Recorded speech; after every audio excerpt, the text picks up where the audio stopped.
जय हिंद साथियों। पिछले वीडियो में हम लोगों ने उत्तर मुगल कालीन भारत के प्रथम शासक बहादुर शाह प्रथम के बारे में पढ़ा था। उसको एक बार थोड़ा सा रिवाइज कर दें कि औरंगज़ेब की मृत्यु के बाद, औरंगज़ेब की मृत्यु 1707 में हुई थी। उसकी मृत्यु के बाद उनके भाइयों में संघर्ष हुआ। मुअज्जम, जो बाद में बहादुर शाह प्रथम के नाम से गद्दी पे बैठा, उसके भाइयों के साथ युद्ध हुआ था, जययू का युद्ध जो 1707 में ही हुआ था जून में, और हैदराबाद का युद्ध 1709 में हुआ था। लेकिन 1707 में वो गद्दी पे प्रथम युद्ध जो हुआ था, जययू के युद्ध, उसमें गद्दी पर बैठा था, जिसको इतिहासकारों ने शाह बेखबर कहा था।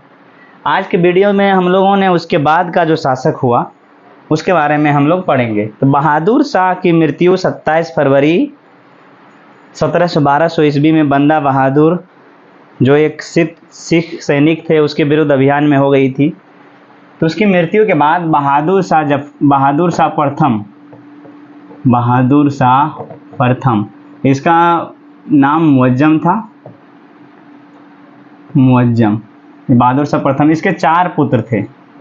पहला जहांदार शाह, अजीम उस्सान।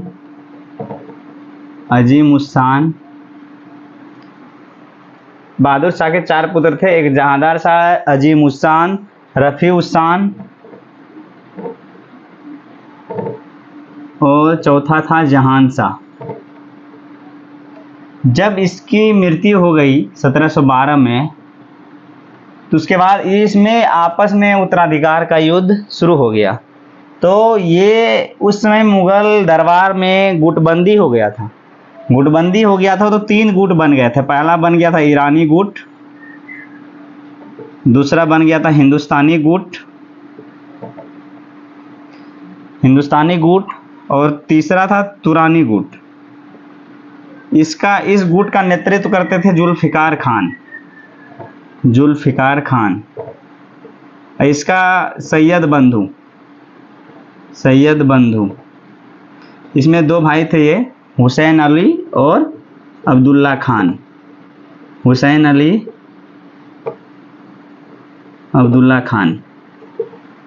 और तुरानी गुट का नेतृत्व करते थे चिनक्लीज खान या निजाम उल मुल्क, जिसको कहा गया बाद में। ये बाद में इसके बारे में पढ़ेंगे हम लोग। ये हैदराबाद का शासक बना था। उसमें ये मुगल दरबार में गुटबंदी चल रही थी। तो इसकी सहायता से, ईरानी गुट के जो जुल्फ़िकार खान थे, इसकी सहायता से जहांदार शाह शासक बन गया, यानी बादशाह बन गया। 1712 ईस्वी में शासक बन गया। ये मात्र 10 माह रहेंगे। ये 10 माह बाद इसकी मृत्यु हो जाती है। इसके समय क्या क्या घटनाएं घटी? इसके समय दरबार में नर्तकी का, गाने बजाने वाले का बहुत ज़्यादा संख्या हो गया था। नर्तकी, गायकों एवं वादकों, इस सब का बहुत ज़्यादा संख्या हो गया था, जिसके कारण इसका नाम लंपट मूर्ख रखा गया। लंपट मूर्ख, इतिहासकारों ने इसको लंपट मूर्ख की संज्ञा दी। इसी के समय एक महिला थी, लाल कुंवर या लाल कुंवारी। उसका इस पे विशेष प्रभाव था। लाल कुमारी नामक महिला, इसका विशेष प्रभाव था। यानी कि लाल कुमारी महिला जो कहती थी, बादशाह जहांदार शाह जो बादशाह थे, वो उस समय वही सुनते थे। जो मराठा जो थे, इसके समय इन्होंने मराठा को चौथ और सरदेशमुखी दोनों कर देना शुरू कर दिया। चौथ और सरदेशमुखी का अधिकार दे दिया उसके क्षेत्र में। चौथ अगर कहा जाए तो चौथ होता है 1/4, यानी जो भी भू राजस्व होता है उसका 1/4। अगर उस क्षेत्र को मराठा जीत लेते हैं तो उसको वापस कर देगा, लेकिन उसके राजस्व वहाँ जितना होगा उसका 1/4 उस मराठा को टैक्स देना होगा, राजस्व देना होगा। और सरदेशमुखी की बात करें तो सरदेशमुखी 1/10वां भाग। इसको मराठा जीत के अपने भाग में मिला भी लेते थे उस भूभाग को, और वहाँ पे 1/10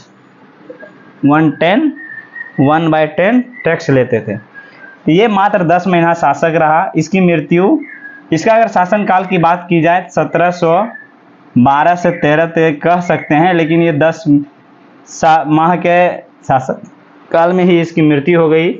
इसके बाद का जो शासक आएगा उसके बारे में हम लोग नेक्स्ट वीडियो में पढ़ेंगे। इसमें महत्वपूर्ण जो क्वेश्चन है कि जहांदार शाह को लंपट मूर्ख कहा जाता है। इस जहांदार शाह पे किस महिला का विशेष प्रभाव था, तो लाल कुंवारी महिला का। और इसका शासन सिर्फ 10 माह रहा। यह किसकी सहायता से बादशाह बना था, तो ईरानी गुट। अगर नाम आ गया तो जुल्फिकार खान या ईरानी गुट। जब इन्होंने बादशाह इसको बनाया था तो इसको जहांगीर शाह ने वजीर बना दिया था। इसी तरह हम लोग आगे वीडियो में अब पढ़ेंगे इसके अगले शासक जो होंगे फर्रुख सियर के बारे में। फर्रुख सियर के बारे में पढ़ेंगे, जिसका शासनकाल 1713 से 1719 तक होगा। नेक्स्ट वीडियो में हम लोग पढ़ेंगे। आशा करते हैं कि यह वीडियो आप लोगों को समझ में आया होगा। अगर कहीं से भी थोड़ा सा भी कन्फ्यूजन होगा तो आप कमेंट में करेंगे, हम उसका फिर नेक्स्ट वीडियो में उसका अच्छा से समझाने का प्रयास करेंगे। किसी भी टॉपिक को समझने का प्रयास करिए। धन्यवाद।